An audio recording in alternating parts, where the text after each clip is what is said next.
voilà une nouvelle révélation qui risque encore de causer du tort aux Sussex. Comme le rapporte The Sun, Meghan Markle et le prince Harry auraient décidé du prénom de leur fille Lilibet, sans se concerter avec la reine Elisabeth II au préalable. Si est donc sans l'avis de la monarque que le couple a utilisé son surnom intime et familial pour baptiser leur deuxième enfant.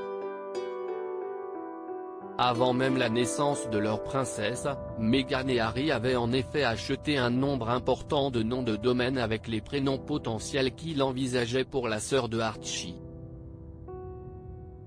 Bien sûr, comme si est souvent la coutume avec les personnalités publiques, un nombre important de noms de domaine de tous les prénoms potentiels qui ont été considérés ont été achetés par leur équipe pour se protéger contre l'exploitation du nom une fois qu'il est partagé publiquement.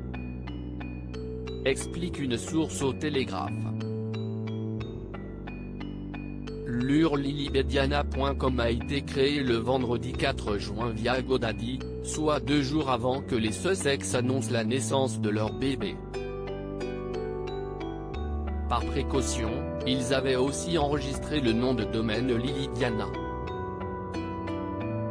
Comme le 31 mai dernier, dans le cas où la reine se serait opposée au prénom Lilibet. La reine Elisabeth II approuve-t-elle le prénom Lilibet? Dans cette histoire de prénoms, les versions ne cessent de se contredire. Alors qu'il semblerait que le prénom de Lilibet ait été choisi sans l'approbation de la reine Elisabeth II, Meghan et Harry avaient pourtant tenu à démentir ces allégations, en affirmant que Sa Majesté soutenait leur choix. Le duc a parlé avec sa famille avant l'annonce. Sa grand-mère a été le premier membre de la famille qu'il a appelé. Au cours de cette conversation, il a partagé son intention de nommer leur fille Lilibet en son honneur.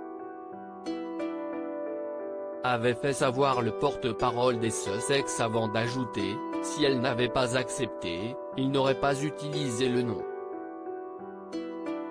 Pour tenter d'éteindre cette polémique, Harry a même menacé les médias qui font circuler de fausses informations de poursuite, et n'a pas hésité à faire appel à son ami journaliste, Omid Scobie.